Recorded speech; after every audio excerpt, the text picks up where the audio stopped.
किसी व्यक्ति का नाम जैकब था। वह कनान देश में रहता था।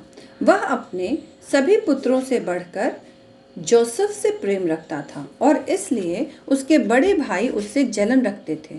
उसके भाइयों को जोसेफ के प्रति पिता का प्यार सहन नहीं हो रहा था और इसलिए उन्होंने इजिप्ट जाने वाली एक कारवा के जरिए जोसेफ को बेच दिया। इजिप्ट में जोसेफ राजा का हाकिम और अंगरक्षकों का प्रधान पोतीफर का सेवक बन गया। कुछ समय बाद जोसेफ को किसी झूठे आरोप में पोतीफर ने बंदी बनाकर कारागृह में डाल दिया। कारागृह में राजा को पिलाने वाले और पकाने वाले को भी किसी झूठे आरोप में बंदी बनाकर डाला गया था। जब जोसेफ इन दोनों से मिला तो ये दोनों बहुत दुखी थे। तब जोसेफ ने उन दोनों से पूछा। फिर जोसेफ ने कहा, क्या बात है, तुम दोनों इतने दुखी क्यों हो? तब उन दोनों ने उत्तर दिया, हमने कल एक सपना देखा था जिसका अर्थ हमें समझना है। तुम वो सपने मुझे बता दो, शायद ईश्वर तुम्हें मेरे मुंह से तुम्हारे सपनों का अर्थ बता दे। फिर उसने कहा, मैंने अपने सपने में एक लता देखी जिसकी 3 शाखाएं थी। उसके ऊपर मैंने अंगूर के फूल देखे। उन शाखाओं पर मैंने अंगूर फलते हुए देखे। मैंने देखा कि राजा फिरोज का प्याला मेरे हाथ में था। मैंने उस प्याले में से अंगूर उठाए और उन्हें मसला और फिर मैंने उस प्याले को राजा को दे दिया। जोसेफ ने कहा, उन शाखाओं का अर्थ है कि 3 दिन, मतलब 3 दिन के बाद राजा तुम्हें मुक्त कर देगा और फिर से अपने सेवा में रख लेगा। फिर उस पिलाने वाले ने कहा, वाह, बहुत खुशी हुई मुझे ये सुनकर। मैं चाहता हूँ कि भविष्य में मैं तुम्हारे किसी काम आ सकूँ। फिर जोसेफ ने कहा, जब तुम यहाँ से निकलोगे तब तुम राजा को बताना कि मैं बेगुनाह हूँ। तुम मुझे अपना सपना बताओ। फिर उसने अपने सपने में बताया कि मैंने देखा कि मेरे सर पर 3 टोकरियाँ थी। इन तीनों टोकरियों में मिठाइयाँ और रोटियाँ थी, लेकिन अचानक वहाँ कुछ पक्षी आ गए और सारी मिठाइयाँ और सारी रोटियां खा गए।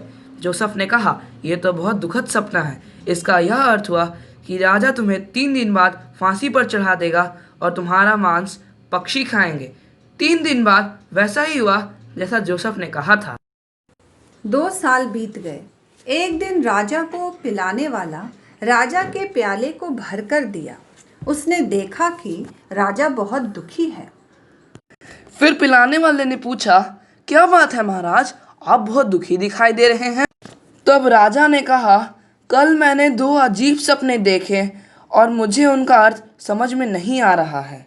तब राज्य के सारे बुद्धिमान लोगों को बुलाया गया, लेकिन राजा के सपनों का अर्थ बताने वाला कोई न मिला। फिर राजा ने कहा, कितनी दुख की बात है, यहाँ ऐसा कोई नहीं है जो मेरे सपनों का अर्थ बता सकता है। फिर पिलाने वाले ने कहा, वो क्षमा कीजिए महाराज, कारागृह में एक लड़का है जिसने मेरे सपनों का अर्थ बताया था। मुझे लगता है वह आपके सपनों का भी अर्थ बता सकता है। जोसेफ को राजा के पास लाया गया। राजा ने कहा, मैंने तुम्हारे बारे में सुना है, क्या तुम मेरे सपनों का अर्थ बता सकते हो? जोसेफ ने कहा, हाँ, क्यों नहीं महाराज, कृपया मुझे अपना सपना बताइए।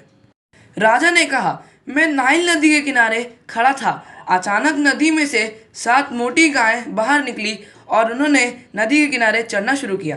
फिर वहाँ 7 दुबली पतली गायें आ गईं और उन्होंने उन 7 मोटी गायों को खा लिया। उसके बाद मैंने दूसरा सपना देखा। मैंने अनाज के कुछ पौधे देखे जिनके ऊपर बहुत ही अच्छे अनाज के फूले हुए दाने थे। फिर वहाँ दूसरे दाने आए और उन्होंने उन मोटे दानों को निगल लिया। फिर जोसेफ ने राजा से कहा, आपके दोनों सपनों का अर्थ एक ही है। ईश्वर आपको संकट की सूचना दे रहे हैं। 7 अच्छे सालों के बाद यहाँ पर 7 बहुत ही बुरे साल आ जाएंगे। इजिप्ट को बहुत भयानक अकाल का सामना करना पड़ेगा। अगर आप पहले 7 अच्छे सालों में अनाज का संग्रह कर ले तो बच सकते हैं। कृपया इस संकट का सामना करने के लिए किसी अच्छे आदमी को नियुक्त किया जाए। फिर राजा ने उससे कहा, ये काम तुमसे बेहतर और कौन कर सकता है? फिर राजा ने उसे प्रधानमंत्री के पद पर नियुक्त कर दिया।